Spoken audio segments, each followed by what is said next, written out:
Part 7. Synge seemed by nature unfitted to think a political thought, and with the exception of one sentence, spoken when I first met him in Paris, that implied some sort of nationalist conviction, I cannot remember that he spoke of politics or showed any interest in men in the mass, or in any subject that is studied through abstractions and statistics. Often for months together, he and I and Lady Gregory would see no one outside the Abbey Theatre, and that life, lived as it were in a ship at sea, suited him, for unlike those whose habit of mind fits them to judge of men in the mass, he was wise in judging individual men, and as wise in dealing with them as the faint energies of ill health would permit. But of their political thoughts he long understood nothing. One night, when we were still producing plays in a little hall, certain members of the company told him that a play on the rebellion of '98 would be a great success. After a fortnight, he brought them a scenario which read like a chapter out of Rabelais. Two women, a Protestant and a Catholic, take refuge in a cave, and there quarrel about religion, abusing the Pope or Queen Elizabeth or Henry VIII, but in low voices, for the one fears to be ravaged by the soldiers, the other by the rebels. At last one woman goes out because she would sooner any fate than such wicked company. Yet I doubt if he would have written at all if he did not write of Ireland, and for it I knew that he thought creative art could only come from such preoccupation. Once, when in later years, anxious about the educational effort of our movement, I proposed adding to the Abbey Company a second company to play international drama. Synge, who had not hitherto opposed me, thought the matter so important that he did so in a formal letter. I had spoken of a German municipal theatre as my model, and he said that the municipal theatres all over Europe gave fine performances of old classics, but did not create.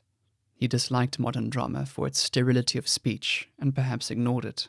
and that we would create nothing if we did not give all our thoughts to Ireland. Yet in Ireland he loved only what was wild in its people, and in the grey and wintry sides of many glens. All the rest, all that one reasoned over, fought for, read of in leading articles, all that came from education, all that came down from young Ireland, though for this he had not lacked a little sympathy, first wakened in him perhaps that irony which runs through all he wrote. But once awakened, he made it turn its face upon the whole of life. The women quarrelling in the cave would not have amused him if something in his nature had not looked out on most disputes, even those wherein he himself took sides, with a mischievous wisdom. He told me once that when he lived in some peasant's house, he tried to make those about him forget that he was there, and it is certain that he was silent in any crowded room.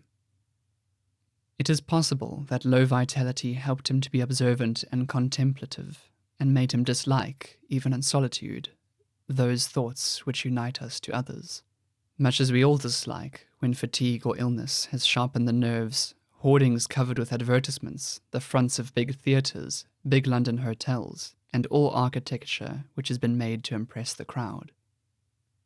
What blindness did for Homer, lameness for Hephaestus, asceticism for any saint you will, bad health did for him by making him ask no more of life than it should keep him living, and above all perhaps by concentrating his imagination upon one thought, health itself.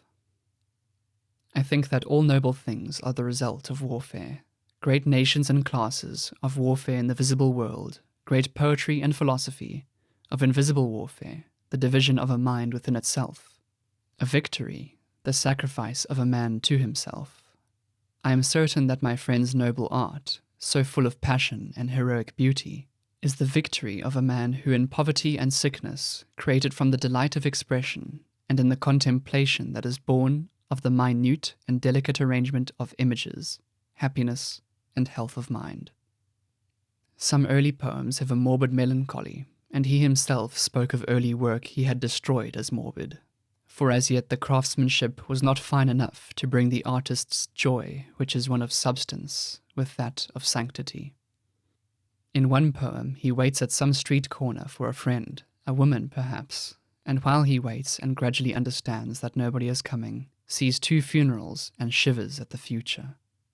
And in another written on his 25th birthday, he wonders if the 25 years to come shall be as evil as those gone by. Later on, he can see himself as but a part of the spectacle of the world, and mix into all he sees that flavour of extravagance, or of humour, or of philosophy, that makes one understand that he contemplates even his own death as if it were another's, and finds in his own destiny but as it were a projection through a burning glass of that general to men. There is in the creative joy an acceptance of what life brings, because we have understood the beauty of what it brings, or a hatred of death for what it takes away, which arouses within us, through some sympathy perhaps with all other men, an energy so noble, so powerful, that we laugh aloud and mock, in the terror or the sweetness of our exultation, at death and oblivion. In no modern writer that has written of Irish life before him, except it may be Miss Edgeworth in Castle Rackrent, was there anything to change a man's thought about the world or stir his moral nature, for they but play with pictures, persons, and events, that whether well or ill observed are but an amusement for the mind where it escapes from meditation. A child's show that makes the fables of his art as significant by contrast as some procession painted on an Egyptian wall. For in these fables, an intelligence on which the tragedy of the world had been thrust in so few years that life had no time to brew her sleepy drug, has spoken of the moods that are the expression of its wisdom. All minds that have a wisdom come of tragic reality seem morbid to those who are accustomed to writers who have not faced reality at all, just as the saints, with that obscure night of the soul, which fell so certainly that they numbered it among spiritual states, one among other ascending steps, seem morbid to the rationalist and the old-fashioned Protestant controversialist.